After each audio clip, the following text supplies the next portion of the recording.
എന്നും പാർലമെൻറ്റ് തിരഞ്ഞെടുപ്പ് വരുമ്പോൾ കോൺഗ്രസിനും അസംബ്ലി തിരഞ്ഞെടുപ്പ് വന്നാൽ അടുത്ത് വരുമ്പോൾ ഇടതുപക്ഷവും വിജയിക്കുന്ന ഒരു ശൈലിയാണ് കേരളത്തിൽ കണ്ടുവരുന്നത്. ഇങ്ങനെയെല്ലാം നിൽക്കുന്ന ഈ സമയത്ത് ഒരുപാട് ചർച്ചകളും സംവാദങ്ങളും ഇപ്പോൾ നടന്നുകൊണ്ടിരിക്കുന്നു. സെൻട്രലിൽ പോലും BJP 400 സീറ്റ് 350 സീറ്റ് ഉറപ്പെന്നൊക്കെ പറഞ്ഞിട്ട് പോലും NDAക്ക് അവിടെ ഭൂരിപക്ഷം കിട്ടിയില്ല എന്ന് മാത്രമല്ല, ഒറ്റയ്ക്ക് ഭൂരിപക്ഷം കിട്ടുമെന്ന് സഹിച്ചിരുന്ന BJPക്ക് പോലും ഒറ്റയ്ക്ക് കഴിഞ്ഞ പ്രാവശ്യം കിട്ടിയതിനേക്കാൾ 10-30 സീറ്റ് കുറച്ചാണ് ഇത്തവണ ഇന്ത്യയിൽ കിട്ടിയത്.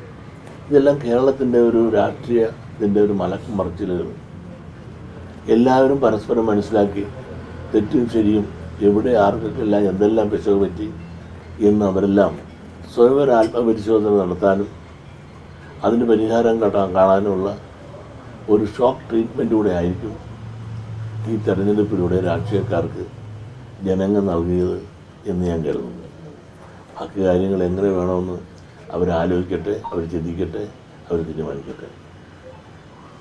ഈ പിന്നോക്ക വിഭാഗങ്ങളുടെ വോട്ടുകൾ, പ്രത്യേകിച്ച് SNDP പോലുള്ള വിഭാഗങ്ങളുടെ വോട്ടുകൾ ഇത്തവണ സ്വാഭാവികമായിട്ടും പരമ്പരാഗതമായി ലഭിക്കുന്ന പാർട്ടികൾക്ക് ലഭിച്ചിട്ടില്ല. കാരണമുണ്ട്. ഈ പരമ്പരാഗതമായി ലഭിച്ചുകൊണ്ടിരിക്കുന്ന വോട്ടുകൾ അടിസ്ഥാനം പറഞ്ഞിട്ടുണ്ട്. ഈ അത് പിന്നോക്ക വിഭാഗങ്ങളുടെ വോട്ട് ഇടതുപക്ഷത്തിന് ഇത്തവണ നഷ്ടപ്പെട്ടു എന്നുള്ളത് നേരാണ്.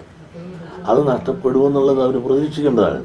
കാരണം ഇവിടെ ചില വിഭാഗങ്ങളെ പ്രത്യേകമായി താലോലിക്കുകയും മറ്റൊരു വിഭാഗത്തെ ആലോചിച്ചില്ലെങ്കിലും കണ്ടഭാവം നടിക്കാതെ, ആലുവ മണപ്പുറത്ത് പോലും കാണിച്ച് കണ്ടഭാവം നടിക്കാതെ അവർ കൂടെ ഉണ്ട് എന്നുള്ള വിചാരത്തിൽ പോകുമ്പോൾ എന്നും ഇവരുണ്ടാകില്ല. നിങ്ങളൊന്ന് മനസ്സിലാക്കണം, ഇടതുപക്ഷത്തിൻ്റെ ജനകീയ അടിത്തറ എന്ന് പറഞ്ഞാൽ ഈ നിരവധി പിന്നോക്ക സമുദായത്തെ ഒന്നുകൂടെ ഉറപ്പിക്കാൻ വേണ്ടിയിട്ട് മുസ്ലിങ്ങളെ പ്രീണിപ്പിക്കാൻ നോക്കി. മുസ്ലിങ്ങൾക്ക് പ്രീണിപ്പിക്കുന്നതിലൊന്നും തെറ്റൊന്നുമില്ല. അവർക്ക് കൊടുക്കേണ്ടത് തന്നെയാണ്. പിന്നെ അവരെ കൂടെ കൂടുതൽ നിർത്തിയാൽ ഇവിടെ നിന്ന് എന്തെങ്കിലും ചോർച്ച പോയാൽ അത് പരിഹരിക്കാൻ കൂടെ വേണ്ടിയിട്ട് മുസ്ലിങ്ങളെ പ്രീണിപ്പിക്കാൻ നോക്കിയപ്പോൾ വന്ന അപകടം എന്താണ്? പ്രീണനം കുറെ കൂടിപ്പോയില്ലേ? ആ പ്രീണനം കൂടിയപ്പോൾ ന്യൂനപക്ഷത്തെപ്പെട്ടിട്ട് അവിടെ ക്രിസ്ത്യാനികൾക്ക് പോലും പാർട്ടിയോട് ഒരു വിരോധമുണ്ടായി. കാരണം എന്നും മുസ്ലിം ക്രിസ്ത്യനും മാനസികമായി ആ അഖില ലോകാടിസ്ഥാനത്തിൽ പോലും അവർ യോജിച്ചു പോകുന്ന ആളുകളല്ല. ഈ മുസ്ലിം പ്രീണനവും കൂടിയപ്പോൾ അവിടുത്തെ ക്രിസ്ത്യാനികൾ പാലസ്തീൻ്റെ വിഷയം തന്നെ ഒന്ന് ആലോചിച്ച് നോക്കിയാൽ നമുക്കറിയാം നമ്മളെന്തിനാണ് അതൊക്കെ ആവശ്യമില്ലാത്ത അഖില ലോകാടിസ്ഥാനത്തിലുള്ള പ്രശ്നങ്ങൾ ഇവിടെ ഏറ്റെടുത്തുകൊണ്ട് പാലസ്തീൻ വിഷയത്തിൽ LDF ഏറ്റെടുത്തുകൊണ്ട് വലിയ സമ്മേളനങ്ങളും പ്രകടനങ്ങളും ഒക്കെ ഇവിടെ നടത്തി. പക്ഷേ പാർലമെൻറ്റ് നടത്തിയപ്പോൾ ഈ കാന്തപുരം പോലും കൂടെ ഉണ്ടോ? ഇല്ല. വോട്ട് വന്നപ്പോൾ അവർ മുസ്ലിങ്ങൾ ഒന്നിച്ചു നിന്ന് മുസ്ലിം ലീഗിൻ്റെ കൂടെ അല്ലേ എന്നത്. പാർട്ടിക്ക് കിട്ടിയ വോട്ട് മലബാർ പ്രദേശത്ത് പോലും പാർട്ടിയിൽ പോകാൻ കാരണം എന്താണ്? ഈ പ്രീണനം ഒരു ഭാഗത്ത് വിടുമ്പോൾ ഈ കാണുന്നതെല്ലാം കണ്ടും കൊണ്ടും സഹിച്ച് നിൽക്കുന്നൊരു വിഭാഗമുണ്ട്. ഈ വിഭാഗത്തിൻ്റെ ചോരയും നീരും കൊണ്ടാണ് പാർട്ടി ഉയർന്നത്. ആ ഉയർന്നു വളർന്ന ഇടതുപക്ഷത്തെ അവർ വളർത്തിയ ആ വിഭാഗത്തെ പലപ്പോഴും വിസ്മരിച്ചു പോകുന്നു. അവരിന്ന് എവിടെയാണ് കിടക്കുന്നതെന്ന് ആലോചിച്ച് നോക്കുന്നത്. ഇന്നെല്ലാ സമ്പത്തുകളായാലും അധികാരങ്ങളായാലും അവകാശങ്ങളായാലും ആർക്കാണ് ഇന്ന് കൊടുത്തുകൊണ്ടിരിക്കുന്നത്? ന്യൂനപക്ഷങ്ങൾക്ക് വേണ്ടി വാരി കൊടുക്കുക. ഭൂരിപക്ഷത്തിലെ പിന്നോക്ക വിഭാഗങ്ങളെ കൂടി ഉന്നമനത്തിലേക്ക് കൊണ്ടുവരാൻ ഉള്ള പാക്കേജ് വേണ്ടേ? ഇപ്പോൾ മുസ്ലിം സമുദായത്തിന് PSC നിയമനങ്ങളിൽ അവർക്ക് അർഹതപ്പെട്ട പങ്കാളിത്തം കിട്ടിയിട്ടില്ല എന്ന് പറഞ്ഞപ്പോൾ സ്പെഷ്യൽ റിക്രൂട്ട്മെൻറ്റ് നടത്തിയില്ലേ? അതേസമയത്ത് ഇവിടുത്തെ ഈഴവ സമുദായത്തിനുള്ള പരിഗണനയും പരിരക്ഷയും കിട്ടാത്തതിന് ഒരു റിക്രൂട്ട്മെൻറ്റും ആരും നടത്തിയില്ലല്ലോ. മാത്രമല്ല ഇവിടെ മുന്നോക്ക സമുദായ കോർപ്പറേഷൻ ഉണ്ടാക്കി മുന്നോക്ക സമുദായക്കാരുടെ പാവപ്പെട്ട കുട്ടികൾക്കുള്ള സ്കോളർഷിപ്പും എല്ലാം കൊടുക്കാൻ ഗവൺമെൻറ് തയ്യാറായപ്പോൾ പിന്നോക്ക സമുദായ കോർപ്പറേഷൻ എവിടെ?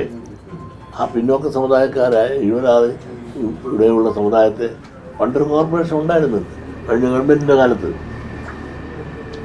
ആ വഴി ഒരുപാട് പാവപ്പെട്ട ഇഴവരെ സഹായിക്കുന്നുണ്ടായിരുന്നു.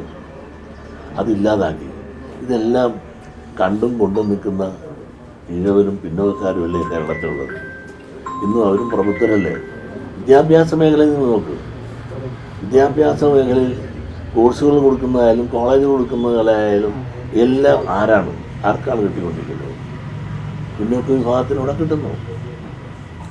അവരെ പരമ്പരാഗതമായി അവഗണിക്കുന്നുവെങ്കിൽ ഇടതുപക്ഷം വന്നപ്പോൾ അവർക്ക് കൂടി പ്രത്യേക പാക്കേജ് കൊടുത്ത് അവർക്ക് കൂടി വിദ്യാഭ്യാസ മേഖലയിൽ അവസരങ്ങൾ കൊടുക്കണ്ടേ? ഇപ്പം മലപ്പുറം ജില്ലയിലൊറ്റ കോളേജ് ഞങ്ങൾക്കുണ്ടോ? അതുപോലെ പറഞ്ഞ വയനാട് ഞങ്ങൾക്കുണ്ടോ? കാസർഗോഡുണ്ടോ? എറണാകുളം ജില്ലയിൽ പോലും ഒരൊറ്റ ഉന്നത വിദ്യാഭ്യാസ സ്ഥാപനം നമുക്കില്ല. അപ്പോൾ ഒരുപാട് ഉന്നത വിദ്യാഭ്യാസ സ്ഥാപനം മേടിച്ചവർക്ക് തന്നെ പിന്നെയും കൊടുക്കുകയും ഇല്ലാത്തവരെ പരിഗണിക്കാതിരിക്കുകയും ചെയ്യുന്നത് ശരിയാണോ? ഇടതുപക്ഷം പ്രത്യേകിച്ചും ചെയ്യേണ്ടത് ഉന്നത വിദ്യാഭ്യാസ രംഗത്ത് പ്രവേശിക്കാനോ ആ രംഗത്ത് ഉന്നതയിലേക്ക് നേടാൻ സാധിക്കാത്ത വലിയൊരു വിഭാഗമാണ് ഈഴവ സമുദായം. അവർ വിദ്യാഭ്യാസപരമായി വളരെ പുറകിലാണ് മറ്റുള്ളവരുമായിട്ട് അപേക്ഷിച്ച് നോക്കുമ്പോൾ. ആ കുറവ് പരിഹരിക്കുവാൻ എവിടെയെല്ലാം വിദ്യാഭ്യാസ സ്ഥാപനങ്ങൾ കൊടുക്കാൻ സാധിക്കുമോ ആ കുറവ് അവർക്കൂടെ പരിഹരിച്ചുകൊണ്ട് അവരെ കൂടി ലിഫ്റ്റ് ചെയ്യണ്ടേ? കൊടുക്കുന്നില്ല. അത് കോൺഗ്രസും കൊടുക്കുന്നില്ല, ഇവിടെ LDF കൊടുക്കുന്നില്ല, UDF ഉണ്ട്. പിന്നെ എല്ലാ വ്യത്യാസം. അപ്പം ഇങ്ങനെ പിന്നോക്ക വിഭാഗത്തിലും ഈഴ വിഭാഗത്തിലും ഒരുപാട് നിരാശാബോധമുണ്ട്. അവർക്ക് പെൻഷൻ ഉണ്ടായിരുന്നു. ഈ ഒരുപാട് പെൻഷൻ പദ്ധതി പഴയ ഗവൺമെൻറ് 600 ഈ സർക്കാർ 1600 ആക്കി. ആളുകൾ വളരെ സന്തോഷിച്ചു. അത് വലിയൊരു ആനുകൂല്യമായിരുന്നു. പക്ഷെ അത് കൊടുക്കാൻ സാധിക്കുന്നില്ല. അതുപോലെ നിത്യോപയോഗ സാധനങ്ങൾ ഇന്ന് സർക്കാരിൻ്റെ ഔട്ട്ലെറ്റിലൂടെ കൊടുക്കുന്നത് ഇന്നില്ല. ഉണ്ടെങ്കിൽ ചെന്ന് അവിടെ സാധനങ്ങൾക്ക് വില കൂടുതൽ, ഉള്ള മാർക്കറ്റിന് വില കൂടുതലോ അല്ലെങ്കിൽ വില കുറവാണെങ്കിൽ പോലും അവിടെ ചെന്ന സാധനമില്ല. അപ്പോൾ ഇങ്ങനെ പൊതുവെ പറഞ്ഞാൽ ഇത് ദാരിദ്ര്യം അനുഭവിക്കുന്ന പട്ടികജാതി പിന്നോക്ക വിഭാഗങ്ങൾക്ക് അവരുടെ രാജ്യത്തിൽ നിന്ന് മോചനം നേടാൻ പലവിധ ദാരിദ്ര്യമുണ്ട്. വിദ്യാഭ്യാസ മേഖലയിലുള്ള ദാരിദ്ര്യമുണ്ട്. അതോടൊപ്പം തന്നെ രാഷ്ട്രീയ ദാരിദ്ര്യമുണ്ട്. രാഷ്ട്രീയത്തിൽ അവർ എവിടെ എത്തി? ഇവിടെ കിടന്ന് തല്ലും ചോരയും എല്ലാം കൊടുത്ത് പാർട്ടി വളർത്തി ചെന്ന് കഴിഞ്ഞാൽ ഒരു ന്യൂനപക്ഷക്കാരൻ വന്നാൽ അവന് ഡബിൾ പ്രൊമോഷൻ കൊടുത്ത് അവനെ വേണമെങ്കിൽ LC സെക്രട്ടറി, അവിടുത്തെ MLA, അടുത്ത മന്ത്രിയാക്കും. അദ്ദേഹത്തെ ഒരു പിന്നോക്കക്കാരൻ തല്ലുകൊടുത്ത് ഇതെല്ലാം ആയി വളർത്തിയ ഈ പാർട്ടി അവനെ ലിഫ്റ്റ് ചെയ്യുന്നില്ല.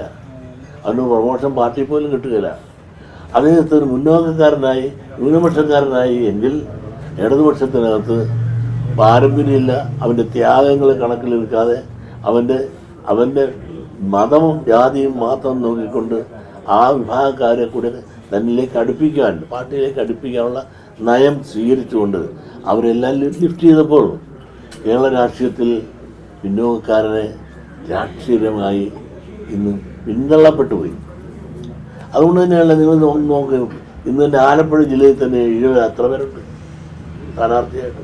പണ്ട് അരൂരിൽ നിന്ന് ആരായിരുന്നു, ചേർത്തലയിൽ നിന്ന് ആരായിരുന്നു, മാറാരിക്കുളത്ത് നിന്ന് ആരായിരുന്നു. ഇന്ന് അതെല്ലാം പോയി. ഇന്ന് ആകെ ഒരാളെ നിൽക്കേണ്ട ഈഴവായി. അങ്ങനെ നിങ്ങൾ ഓരോ പ്രദേശത്ത് നോക്കുന്നു. ഇവിടെ ഇതാണ് സ്ഥിതിയെങ്കിൽ ബാക്കി ജില്ലയിലുള്ള സ്ഥിതി എന്താണ്? രാഷ്ട്രീയപരമായിട്ട് ഈഴവർക്ക് രാഷ്ട്രീയ പരിഗണനയും പരിരക്ഷ കൊടുക്കുന്ന ഇടതുപക്ഷം UDF കൊടുക്കുകയല്ല.